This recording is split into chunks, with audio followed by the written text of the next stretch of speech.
हरे कृपा जहाँ बरसती है वहाँ कष्ट नहीं ठहरते।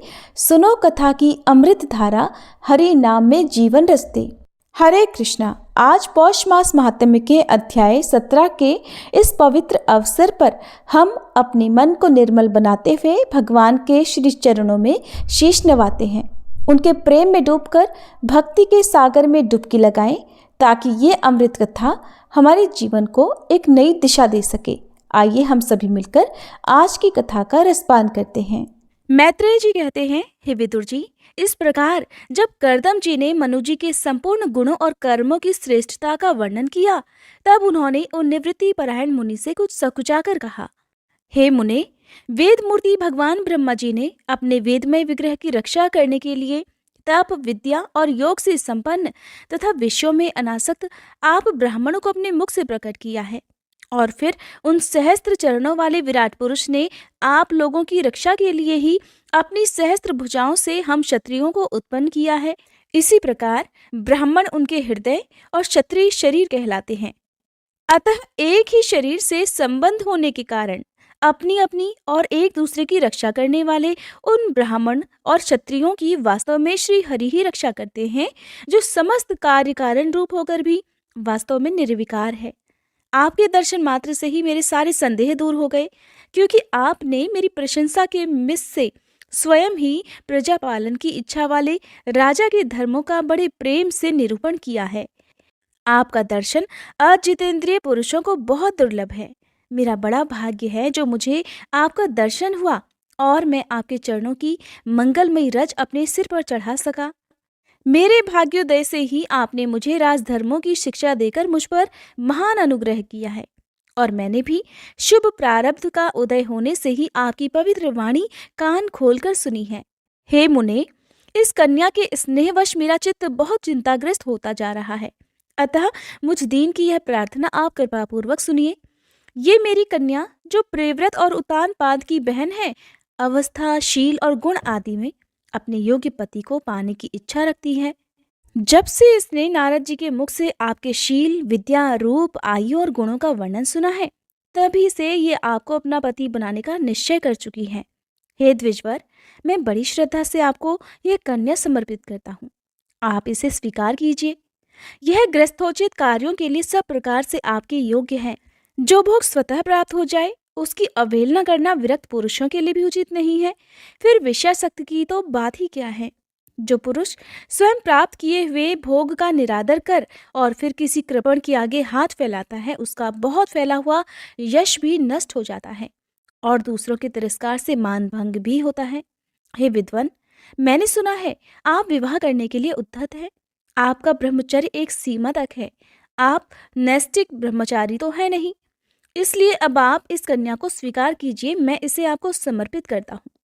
तब श्री कर्दम मुनि कहने लगे, ठीक है, मैं विवाह करना चाहता हूँ और आपकी कन्या का भी अभी किसी के साथ वाग्दान नहीं हुआ है, इसलिए हम दोनों का सर्वश्रेष्ठ ब्राह्म विधि से विवाह होना उचित ही होगा। हे राजन, वेदोक्त विवाह विधि में प्रसिद्ध जो गर्भणामिते इत्यादि मंत्रों में बताया हुआ काम अर्थात संतानोत्पादन रूप मनोरथ है, वह आपकी इस कन्या के साथ हमारा संबंध होने से सफल हो जाएगा। भला जो अपनी अंग कांति से आभूषणों आदि की शोभा को भी तिरस्कृत कर रही हो, आपकी उस कन्या का कौन आदर नहीं करना चाहेगा। एक बार ये अपने महल की छत पर गेंद खेल रही थी। गेंद के पीछे इधर उधर दौड़ने के कारण इसके नेत्र चंचल हो रहे थे और पैरों की पायजेब मधुर झनकार कर रही थी। उस समय से देखकर विश्वावसु गंधर्व मोहवश अचेत होकर अपने विमान से गिर पड़ा था। वही इस समय यहाँ आकर स्वयं प्रार्थना कर रही है। ऐसी अवस्था में कौन समझदार पुरुष इसे स्वीकार नहीं करना चाहेगा। ये तो साक्षात आप महाराज श्री स्वयंभू मनु की दुलारी कन्या और उत्तान पाद की प्यारी बहन है, और यह रमणियों में रत्न के समान है। जिन लोगों ने कभी श्री लक्ष्मी जी के चरणों की उपासना नहीं की है, उन्हें तो इसका दर्शन भी नहीं हो सकता। अतः मैं आपकी इस साध्वी कन्या को अवश्य स्वीकार करूंगा, किंतु एक शर्त के साथ। जब तक इसके संतान नहीं हो जाएगी, तब तक मैं गृहस्थ धर्मानुसार इसके साथ रहूंगा। उसके बाद भगवान के बताए हुए संन्यास प्रधान हिंसा रहित शम दमादि धर्मों को ही अधिक महत्व दूंगा, जिनसे इस विचित्र जगत की उत्पत्ति हुई है, जिनमें यह लीन हो जाता है। और जिनके आश्रय से यह स्थित है, मुझे तो वे प्रजापतियों के भी पति भगवान श्री अनंत ही सबसे अधिक मान्य है। श्री मैत्रेय जी कहते हैं, प्रचंड धनुर्धर विदुर, कर्दम जी केवल इतना ही कह सके। इतना कहने के पश्चात वे अपने हृदय में भगवान कमलनाभ का ध्यान करते हुए मौन हो गए। उस समय उनके मंद हास्य युक्त मुख कमल को देखकर देवहूति का चित्त लुभा गया। मनु जी ने देखा कि इस संबंध में महारानी शत्रुपा और राजकुमारी की स्पष्ट अनुमति है। तब उन्होंने अनेक गुणों से संपन्न कर्दम जी को उन्हीं के समान गुणवती कन्या का प्रसन्नतापूर्वक दान कर दिया। महारानी शत्रुपा ने भी बेटी और दामाद को बड़े प्रेम पूर्वक बहुत से बहुमूल्य वस्त्र, आभूषण और गृहस्थोचित पात्र आदि उपहार में दिए। इस प्रकार सुयोग्य वर को अपनी कन्या देकर महाराज मनु निश्चिंत हो गए। विदाई के समय उसका वियोग न सह पाने के कारण उन्होंने उत्कंठावश विवलचित होकर उसे अपने सीने से लगा लिया और बेटी बेटी कहकर रोने लगे। उनकी आंखों से आंसुओं की झड़ी लग गई और उनसे उन्होंने देवहूति के सर के सारे बाल भिगो दिए। फिर वे मुनिवर कर्दम से पूछकर उनकी आज्ञा लेकर रानी के सहित रथ पर सवार हुए और अपने सेवकों सहित ऋषिकुल सेवित सरस्वती नदी के दोनों तीरों पर मुनियों के आश्रमों की शोभा देखते हुए अपनी राजधानी में चले आए। जब ब्रह्मवर्त की प्रजा को ये समाचार मिला कि उनके स्वामी आ रहे हैं, तब वह अत्यंत आनंदित होकर स्तुति, गीत और गाजे बाजे के साथ अगवानी करने के लिए ब्रह्मावर्त की राजधानी से बाहर आई। सभी प्रकार की संपदाओं से युक्त बहिष्मती नगरी मनु जी की राजधानी थी, जहां पृथ्वी को रसातल से ले आने के पश्चात शरीर कंपाते समय श्री वराह भगवान के रोम झड़कर गिरे हुए थे। वे रोम ही निरंतर हरे भरे रहने वाले कुश और कास बने, जिनके द्वारा मुनियों ने यज्ञ में विघ्न डालने वाले दैत्यों का तिरस्कार करके भगवान यज्ञ पुरुष की यज्ञों द्वारा आराधना की है।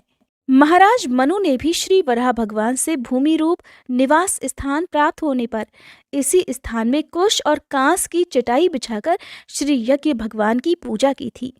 जिस बहिष्मतीपुरी में मनु जी निवास करते थे, उसमें पहुंचकर उन्होंने अपने त्रिताप नाशक भवन में प्रवेश किया। वहां अपनी पत्नी और संतति के सहित वे धर्म, अर्थ और मोक्ष के अनुकूल भोगों को भोगने लगे। प्रातःकाल होने पर गंधर्वगण अपनी स्त्रियों के सहित उनका गुणगान करते थे, किंतु मनु जी उनमें आसक्त न होकर प्रेम पूर्ण हृदय से श्री हरि की कथाएं ही सुना करते थे। वे इच्छानुसार भोगों का निर्माण करने में कुशल थे, किंतु मननशील और भगवत परायण होने के कारण भोग उन्हें किंचित भी विचलित नहीं कर पाते थे। भगवान विष्णु की कथाओं का श्रवण, ध्यान, रचना और निरूपण करते रहने के कारण उनके मनवंतर को व्यतीत करने वाले क्षण कभी व्यर्थ नहीं जाते थे। इस प्रकार अपनी जागृत आदि तीनों अवस्थाओं अथवा तीनों गुणों को अभिभूत करके उन्होंने भगवान वासुदेव के कथा प्रसंग में अपने मनवंतर के 71 चतुर्युग पूरे कर लिए। हे व्यासनंदन विदुर जी, जो पुरुष श्री हरि के आश्रित रहता है उसे शारीरिक, मानसिक, दैविक, मानुषिक अथवा भौतिक दुख किस प्रकार कष्ट पहुंचा सकते हैं। मनु जी निरंतर समस्त प्राणियों के हित में लगे ही रहते थे। मुनियों के पूछने पर उन्होंने मनुष्यों के तथा समस्त वर्ण और आश्रमों के अनेक प्रकार के मंगलमय धर्मों का भी वर्णन किया, जो मनु संहिता के रूप में अब भी उपलब्ध है। जगत के सर्वप्रथम सम्राट महाराज मनु वास्तव में कीर्तन के योग्य थे। ये मैंने उनके अद्भुत चरित्र का वर्णन किया। हे विदुर जी, अब उनकी कन्या देवहूति का प्रभाव भी सुनो। धर्मात्मा विदुर जी के पूछने पर श्री मैत्रेय जी ने कन्या देवहूति का जो भी वर्णन किया उसके बारे में अब आप सुनिए। श्री मैत्रेय जी कहते हैं, हे विदुर जी, माता पिता के चले जाने पर पति के अभिप्राय को समझ लेने में कुशल साध्वी देवहूति कर्दम जी की प्रतिदिन सेवा करने लगी, ठीक उसी तरह जैसे श्री पार्वती जी भगवान शंकर की किया करती हैं। उसने काम, वासना, दंभ, द्वेष, लोभ, पाप और मद का त्याग कर बड़ी सावधानी और लगन के साथ सेवा में तत्पर रहकर विश्वास, पवित्रता, गौरव, संयम, शुश्रूषा, प्रेम और मधुर भाषण आदि गुणों से अपने परम तेजस्वी पति को संतुष्ट कर लिया। देवहूति समझती थी कि मेरे पतिदेव देव से भी बढ़कर हैं, इसलिए वह उनसे बड़ी बड़ी अपेक्षाएं रखकर उनकी सेवा में लगी रहती थी। इस प्रकार बहुत दिनों तक अपना अनुवर्तन करने वाली उस मनुपुत्री को व्रत आदि का पालन करने से दुर्बल हुई देख देवर्षि श्रेष्ठ कर्दम को दयावश कुछ खेद हुआ और उन्होंने उससे प्रेम गदगद वाणी में कहा, मनुनंदिनी, तुमने मेरा बड़ा आदर किया है। मैं तुम्हारी उत्तम सेवा और परम भक्ति से बहुत संतुष्ट हूँ। सभी देहधारियों को अपना शरीर बहुत प्रिय और आदर की वस्तु लगता है, किंतु तुमने मेरी सेवा के आगे उसके क्षीण होने की भी कोई परवाह नहीं की।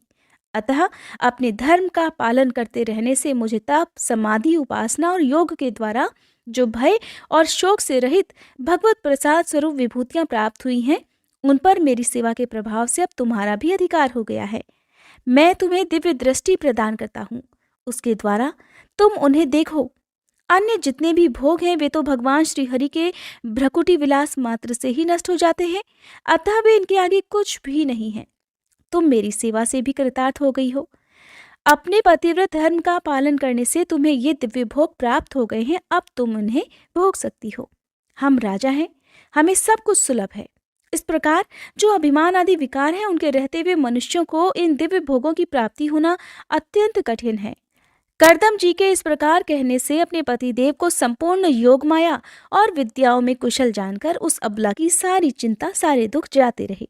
उसका मुख किंचित संकोच भरी चितवन और मधुर मुस्कान से खिल उठा और वह विनय और प्रेम से गदगद वाणी में इस प्रकार कहने लगी, हे द्विश्रेष्ठ ब्राह्मण, मैं ये जानती हूँ कि कभी निष्फल न होने वाली योग शक्ति और त्रिगुणात्मिका माया पर अधिकार रखने वाले आपको ये सब ऐश्वर्य प्राप्त हैं, किंतु प्रभु, आपने विवाह के समय जो प्रतिज्ञा की थी कि गर्भाधान होने तक मैं तुम्हारे साथ गृहस्थ सुख का उपभोग करूंगा, उसकी अब पूर्ति होनी चाहिए, क्योंकि श्रेष्ठ पति के द्वारा संतान प्राप्त होना पतिव्रता स्त्री के लिए महान लाभ है।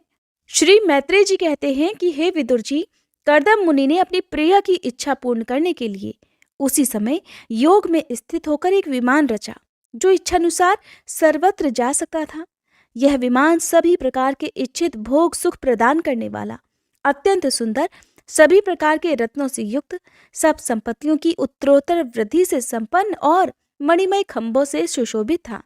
वह सभी ऋतुओं में सुखदायक था और उसमें जहां तहां सब प्रकार की दिव्य सामग्रियां रखी हुई थी तथा उसे चित्र विचित्र रेशमी झंडियों और पताकाओं से खूब सजाया गया था, जिन पर भ्रमरगण मधुर गुंजार कर रहे थे। ऐसे रंग बिरंगे पुष्पों की मालाओं तथा अनेक प्रकार के सूती और रेशमी वस्त्रों से वह अत्यंत शोभायमान हो रहा था।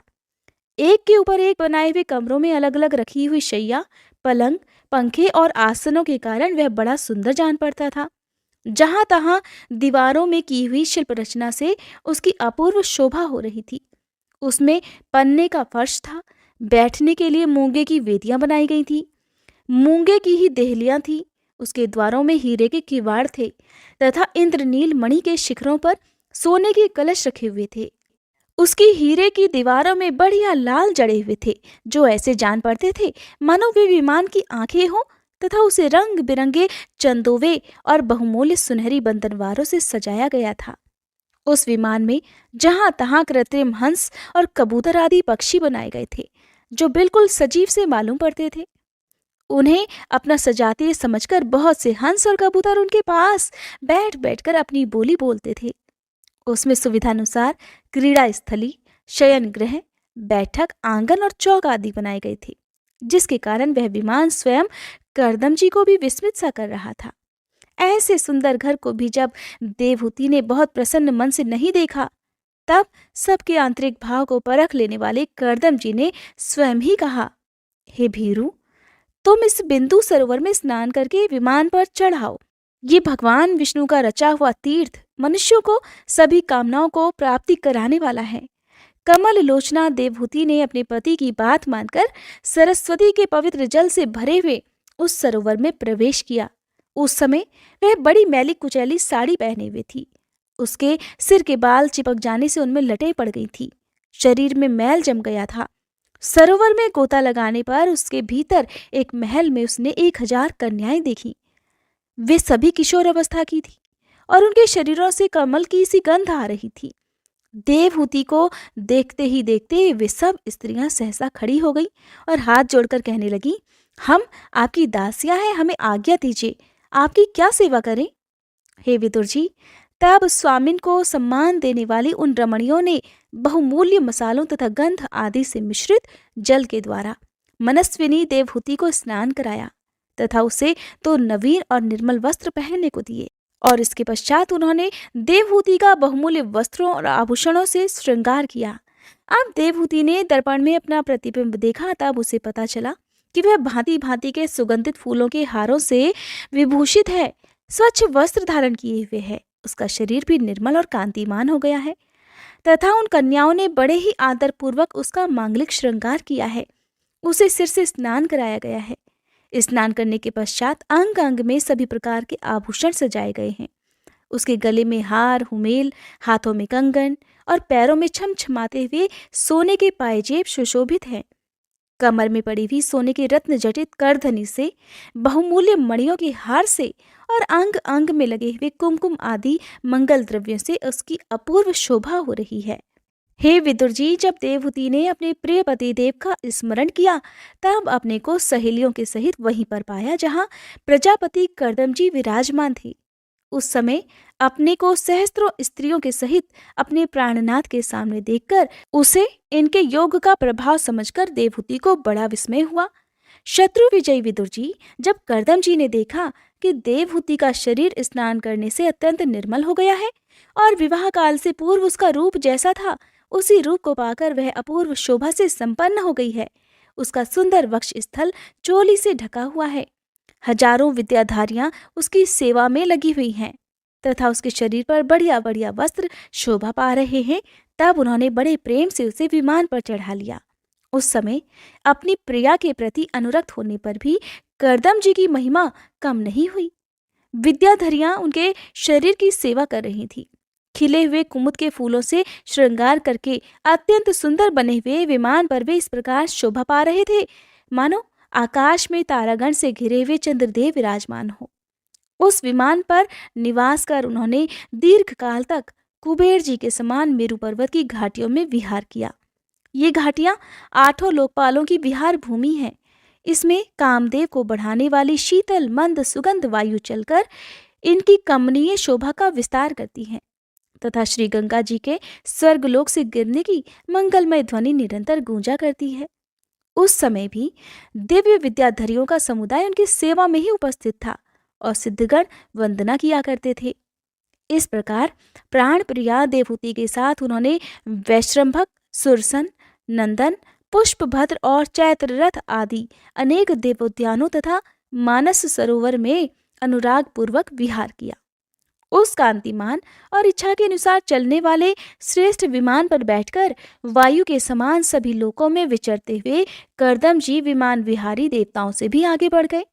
हे विदुर जी, जिन्होंने भगवान के भव भयहारी पवित्र पाद पद्मों का आश्रय लिया है, उन धीर पुरुषों के लिए कौन सी वस्तु या शक्ति दुर्लभ है।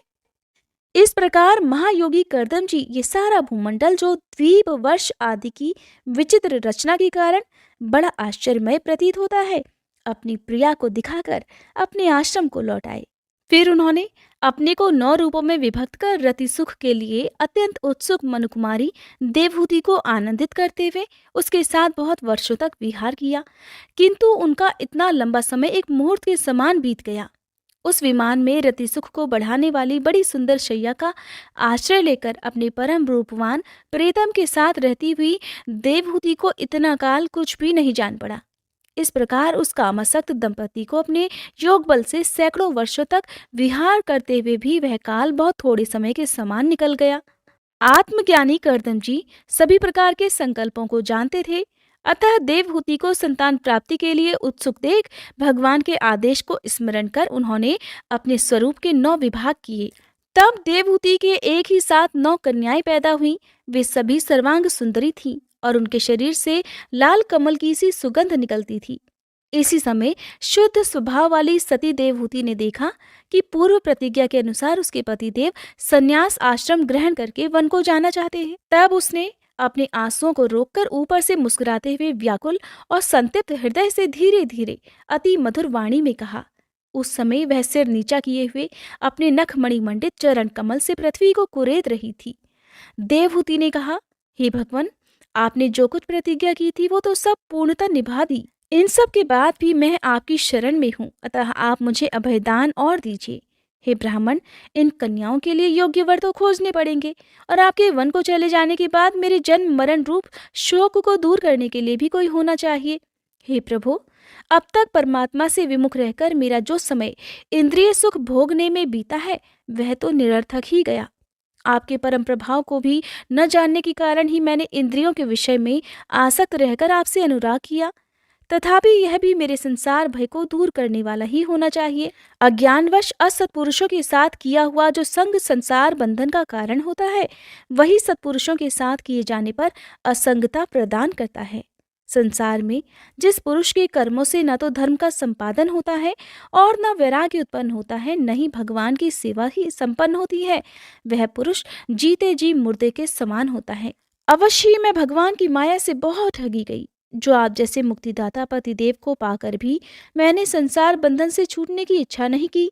श्री मैत्रेय जी कहते हैं, हे विदुर जी, उत्तम गुणों से सुशोभित मनुकुमारी देवहूति ने जब ऐसी वैराग्य मुक्त बातें कही, तब कृपालु कर्दम मुनि को भगवान श्रीहरि के कथन का स्मरण हुआ और उन्होंने देवहूति से कहा, दोष रहित राजकुमारी, तुम अपने विषय में इस प्रकार खेद मत करो। तुम्हारे गर्भ में अविनाशी भगवान विष्णु शीघ्र ही पधारेंगे। हे प्रिय, तुमने अनेक प्रकार के व्रतों का पालन किया है, अतः तुम्हारा कल्याण होगा। अब तुम संयम, नियम, तप और दान आदि करती हुई श्रद्धापूर्वक भगवान का भजन करो। इस प्रकार आराधना करने पर श्री हरि तुम्हारे गर्भ से अवतीर्ण होकर मेरा यश बढ़ाएंगे और ब्रह्म ज्ञान का उपदेश करके तुम्हारे हृदय की अहंकारमयी ग्रंथि का छेदन करेंगे। श्री मैत्रेय जी कहते हैं, विदुर जी, प्रजापति कर्दम के आदेश में गौरव बुद्धि होने से देवहूति ने उस पर पूर्ण विश्वास किया और वह निर्विकार जगतगुरु भगवान श्री पुरुषोत्तम की आराधना करने लगी। इस प्रकार बहुत समय बीत जाने पर भगवान मधुसूदन कर्दम जी के वीर का आश्रय लेकर उसके गर्भ से इस प्रकार प्रकट हुए जैसे काष्ठ में से अग्नि। उस समय आकाश में मेघ जल बरसाते हुए गरज गरज कर बाजे बजाने लगे, गंधर्वगण गान करने लगे और अप्सराएं आनंदित होकर नाचने लगी। आकाश से देवताओं के बरसाए हुए दिव्य पुष्पों की वर्षा होने लगी। सभी दिशाओं में आनंद छा गया। जलाशयों का जल निर्मल हो गया और सभी जीवों के मन प्रसन्न हो गए। इसी समय सरस्वती नदी से घिरे हुए कर्दम जी के उस आश्रम में मरीचि आदि मुनियों के सहित श्री ब्रह्मा जी आए। शत्रु दमन विदुर जी, स्वतः सिद्ध ज्ञान से संपन्न अजन्मा ब्रह्मा जी को ये मालूम हो गया था कि साक्षात पर ब्रह्म भगवान विष्णु सांख्य शास्त्र का उपदेश करने के लिए अपने विशुद्ध सत्वमय अंश से अवतीर्ण हुए हैं। अतः भगवान जिस कार्य को करना चाहते थे उसका उन्होंने विशुद्ध मन से अनुमोदन और आदर किया और अपनी संपूर्ण इंद्रियों से प्रसन्नता प्रकट करते हुए कर्दम जी से इस प्रकार कहने लगे, हे प्रिय कर्दम, तुम दूसरों को मान देने वाले हो।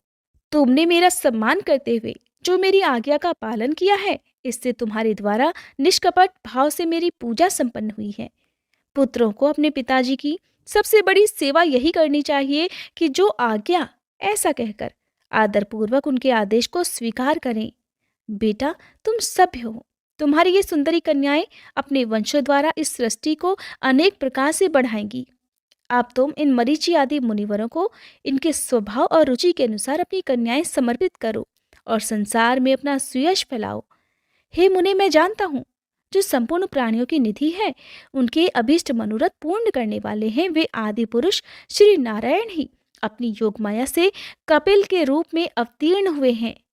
फिर देवहूति से कहने लगे, राजकुमारी, सुनहरे बाल, कमल जैसे विशाल नेत्र और कमलांकित चरण कमलों वाले शिशु के रूप में कैटभासुर को मारने वाले साक्षात श्री हरि ने ही ज्ञान विज्ञान द्वारा कर्मों की वासनाओं का मूलोच्छेदन करने के लिए तुम्हारे गर्भ में प्रवेश किया है। ये अविद्याजनित मोह की ग्रंथियों को काटकर पृथ्वी में स्वच्छंद विचरेंगे। ये सिद्धगणों के स्वामी और सांख्याचार्यों के भी माननीय होंगे। लोक में तुम्हारी कीर्ति का विस्तार करेंगे और कपिल नाम से विख्यात होंगे। श्री मैत्रेय जी कहते हैं, हे विदुर जी, जगत की सृष्टि करने वाले श्री ब्रह्मा जी उन दोनों को इस प्रकार आश्वासन देकर नारद जी और सनकादि को अपने साथ लेकर हंस पर चढ़कर ब्रह्मलोक को चले गए। ब्रह्मा जी के चले जाने पर कर्दम जी ने उनकी आज्ञा अनुसार मरीचि आदि प्रजापतियों के साथ अपनी कन्याओं का विधि पूर्वक विवाह कर दिया। उन्होंने अपनी कला नाम की कन्या मरीचि को, अनुसुईया अत्रि को, श्रद्धा अंगिरा को और हविर्भू पुलत्स्य को अर्पित की। पुलह को उनके अनुरूप गति नाम की कन्या दी। क्रतु के साथ परम साध्वी क्रिया का विवाह किया। भृगु जी को ख्याति और वशिष्ठ जी को अरुंधति समर्पित की। अथर्वा ऋषि को शांति नाम की कन्या दी, जिससे यज्ञ कर्म का विस्तार किया जाता है। कर्दम जी ने देखा कि उनके यहाँ साक्षात देवाधिदेव श्री हरि ने ही अवतार लिया है। तब वे एकांत में उनके पास गए और उन्हें प्रणाम करके इस प्रकार कहने लगे, अहो, अपने पाप कर्मों के कारण इस दुखमय संसार में नाना प्रकार से पीड़ित होते हुए पुरुषों पर देवगण तो बहुत काल बीतने पर प्रसन्न होते हैं, किंतु जिनके स्वरूप को योगी जन अनेकों जन्मों के साधन से सिद्ध हुई सुदृढ़ समाधि के द्वारा एकांत में देखने का प्रयत्न करते हैं, अपने भक्तों की रक्षा करने वाले वे ही श्री हरि हम विषयोलोलुप द्वारा होने वाली अपनी अवज्ञा का कुछ भी विचार न कर आज हमारे घर पर अवतीर्ण हुए हैं। आप वास्तव में अपने भक्तों का मान बढ़ाने वाले हैं। आपने अपने वचनों को सत्य करने और सांख्य योग का उपदेश करने के लिए ही मेरे यहाँ अवतार लिया है। हे भगवान, आप प्राकृत रूप से रहित हैं। आपके जो चतुर्भुज आदि अलौकिक रूप हैं वे ही आपके योग हैं, तथा जो मनुष्य सदृश रूप आपके भक्तों को प्रिय लगते हैं वे भी आपकी रुचिकर प्रतीत होते हैं। आपका पादपीठ तत्व ज्ञान की इच्छा से विद्वानों द्वारा सर्वदा वंदनीय है, तथा आप ऐश्वर्य, वैराग्य, यश, ज्ञान, वीर्य और श्री इन 6 ऐश्वर्यों से पूर्ण है। मैं आपकी शरण में हूँ। हे भगवान, आप पर ब्रह्म हैं। सारी शक्तियाँ आपके अधीन हैं। प्रकृति, पुरुष, महतत्व, काल, त्रिविध, अहंकार, समस्त लोक और लोकपालों के रूप में आप ही प्रकट हैं, तथा आप सर्वज्ञ परमात्मा ही इस सारे प्रपंच को चेतना शक्ति के द्वारा अपने में लीन कर लेते हैं। अतः इन सब से परे भी आप ही हैं। मैं आप भगवान कपिल की शरण लेता हूँ। हे प्रभु, आपकी कृपा से मैं तीनों ऋणों से मुक्त हो गया हूँ और मेरे सभी मनोरथ भी पूर्ण हो चुके हैं। अब मैं संन्यास मार्ग को ग्रहण कर आपका चिंतन करते हुए शोक रहित होकर विचरूंगा। आप समस्त प्रजाओं के स्वामी हैं, अतएव इसके लिए मैं आपकी आज्ञा चाहता हूँ। श्री भगवान कहने लगे, हे मुने, वैदिक और लौकिक सभी कर्मों में संसार के लिए मेरा कथन ही प्रमाण है। इसीलिए मैंने तुमसे जो कहा था कि मैं तुम्हारे यहाँ जन्म लूंगा, उसे सत्य करने के लिए ही मैंने ये अवतार लिया है। इस लोक में मेरा यह जन्म लिंग शरीर से मुक्त होने की इच्छा वाले मुनियों के लिए आत्मदर्शन में उपयोगी प्रकृति आदि तत्वों का विवेचन करने के लिए ही हुआ है। आत्मज्ञान का ये सूक्ष्म मार्ग बहुत समय से लुप्त हो गया है। इसे फिर से प्रवर्तित करने के लिए ही मैंने ये शरीर ग्रहण किया है, ऐसा जानो। हे मुने, मैं आज्ञा देता हूँ, तुम इच्छानुसार जाओ और अपने संपूर्ण कर्म मुझे अर्पण करते हुए दुर्जय मृत्यु को जीतकर मोक्ष पद प्राप्त करने के लिए मेरा भजन करो। मैं स्वयं प्रकाश और संपूर्ण जीवों के अंतःकरणों में रहने वाला परमात्मा ही हूँ। अतः जब तुम विशुद्ध बुद्धि के द्वारा अपने अंतःकरण में मेरा साक्षात्कार कर लोगे, तब सभी प्रकार के शोकों से छूटकर निर्भय पद अर्थात मोक्ष प्राप्त कर लोगे। माता देवहूति को भी मैं संपूर्ण कर्मों से छुड़ाने वाला आत्मज्ञान प्रदान करूंगा, जिससे ये संसार रूप भय से पार हो जाएंगी। श्री मैत्रेय जी कहते हैं, भगवान कपिल के इस प्रकार कहने पर प्रजापति कर्दम जी उनकी परिक्रमा कर प्रसन्नता पूर्वक वन को चले गए। वहां अहिंसामय संन्यास धर्म का पालन करते हुए वे एकमात्र श्री भगवान की शरण हो गए तथा अग्नि और आश्रम का त्याग करके वे निसंग भाव से पृथ्वी पर विचरने लगे। श्री शौनक जी ने पूछा, हे सूत जी, तत्वों की संख्या करने वाले भगवान कपिल साक्षात अजन्मा नारायण होकर भी लोगों को आत्मज्ञान का उपदेश करने के लिए अपनी माया से उत्पन्न हुए थे। मैंने भगवान के बहुत से चरित्र सुने हैं, फिर भी इन योगी प्रवर पुरुष श्रेष्ठ कपिल जी की कीर्ति को सुनते सुनते मेरी इंद्रियां तृप्त ही नहीं होती। सर्वथा स्वतंत्र श्री हरि अपनी योग माया द्वारा भक्तों की इच्छा के अनुसार शरीर धारण करके जो जो लीलाएं करते हैं वे सभी कीर्तन करने योग्य हैं। अतः आप मुझे वे सभी सुनाइए, मुझे उन्हें सुनने में बड़ी श्रद्धा है। श्री सूत जी कहते हैं, हे मुने, आपकी ही भांति जब विदुर जी ने भी यह आत्मज्ञान विषयक प्रश्न किया, तब श्री व्यास जी के सखा भगवान मैत्रेय जी प्रसन्न होकर इस प्रकार कहने लगे, हे विदुर जी, पिता के वन में चले जाने पर भगवान कपिल जी माता का प्रिय करने की इच्छा से उस बिंदुसर तीर्थ में रहने लगे। एक दिन तत्व समूह के पारदर्शी भगवान कपिल कर्म कलाप से विरत होकर आसन पर विराजमान थे। उस समय ब्रह्मा जी के वचनों का स्मरण करके देवहूति ने उनसे कहा, भूमन प्रभो, इन दुष्ट इंद्रियों की विषय लालसा से मैं बहुत ऊब गई हूँ और उनकी इच्छा पूरी करते रहने से ही घोर अज्ञान अंधकार में पड़ी हुई हूँ। अब आपकी कृपा से मेरी जन्म परंपरा समाप्त हो चुकी है। इसी से इस दो स्तर अज्ञान अंधकार से पार लगाने के लिए सुंदर नेत्र रूप आप प्राप्त हुए हैं। आप संपूर्ण जीवों के स्वामी भगवान आदि पुरुष हैं तथा अज्ञान अंधकार से अंधे पुरुषों के लिए नेत्र स्वरूप सूर्य की भांति उदित हुए हैं। हे देव, इन देह गेह आदि में मैं मेरेपन का दुराग्रह होता है, वह भी आपका ही कराया हुआ है। अतः अब आप मेरे इस महामोह को दूर कीजिए। आप अपने भक्तों के संसार रूप वृक्ष के लिए कुठार के समान हैं। मैं प्रकृति और पुरुष का ज्ञान प्राप्त करने की इच्छा से आप शरणागत वत्सल की शरण में आई हूँ। आप भागवत धर्म जानने वालों में सबसे श्रेष्ठ हैं। मैं आपको प्रणाम करती हूँ। श्री मैत्रेय जी कहते हैं, इस प्रकार माता देवहूति ने अपनी जो अभिलाषा प्रकट की वह परम पवित्र और लोगों का मोक्ष मार्ग में अनुराग उत्पन्न करने वाली थी। उसे सुनकर आत्मा के सत्पुरुषों की गति श्री कपिल जी उसकी मन ही मन प्रशंसा करने लगे और फिर मृदु मुस्कान से सुशोभित मुखारविंद से इस प्रकार कहने लगे, माता, ये मेरा निश्चय है कि अध्यात्म योग ही मनुष्यों के आंतरिक कल्याण का मुख्य साधन है, जहाँ दुख और सुख की सर्वथा निवृत्ति हो जाती है। हे साध्वी, सब अंगों से संपन्न उस योग का मैंने पहले नारद आदि ऋषियों के सामने उनके सुनने की इच्छा होने पर वर्णन किया था, वही अब मैं आपको सुनाता हूँ। इस जीव के बंधन और मोक्ष का कारण मन ही माना गया है। विषयों में आसक्त होने पर भी वह बंधन का हेतु होता है और परमात्मा में अनुरक्त होने पर वही मोक्ष का कारण भी बन जाता है। जिस समय ये मन मैं और मेरेपन के कारण होने वाले काम, लोभ आदि विकारों से मुक्त और शुद्ध हो जाता है, उस समय वह सुख दुख से छूटकर सम अवस्था में आ जाता है। तब जीव अपने ज्ञान वैराग्य और भक्ति से युक्त हृदय से आत्मा को प्रकृति से परे एकमात्र भेद रहित स्वयं प्रकाश, सूक्ष्म, अखंड और उदासीन देखता है तथा प्रकृति को शक्तिहीन अनुभव करता है। योगियों के लिए भगवत प्राप्ति के निमित्त सर्वात्मा श्रीहरि के प्रति की गई भक्ति के समान और कोई मंगलमय मार्ग नहीं है। विवेकी जन संग या आसक्ति को ही आत्मा का अच्छेद्य बंधन मानते हैं, किंतु वही संग या आसक्ति जब संतों महापुरुषों के प्रति हो जाती है तो मोक्ष का खुला द्वार बन जाती है। जो लोग सहनशील, दयालु, समस्त देहधारियों के अकारण हेतु किसी के प्रति भी शत्रुभाव न रखने वाले, शांत, सरल स्वभाव और सत्पुरुषों का सम्मान करने वाले होते हैं, जो मुझ में अनन्य भाव से सुदृढ़ प्रेम करते हैं, मेरे लिए संपूर्ण कर्म तथा अपने सगे संबंधियों को भी त्याग देते हैं और मेरे परायण रहकर मेरी पवित्र कथाओं का श्रवण कीर्तन करते रहते हैं और मुझ में ही अपना मन लगाए रहते हैं, उन भक्तों को संसार के तरह तरह के ताप का कोई कष्ट नहीं पहुंचाते हैं। हे साध्वी, ऐसे ऐसे सर्वंग परित्यागी महापुरुषी साधु होते हैं। तुम्हें उन्हीं के संग की इच्छा करनी चाहिए, क्योंकि वे आसक्ति से उत्पन्न सभी दोषों को हर लेने वाले हैं। सत्पुरुषों के समागम से मेरे पराक्रमों का यथार्थ ज्ञान कराने वाली तथा हृदय और कानों को प्रिय लगने वाली कथाएं होती हैं।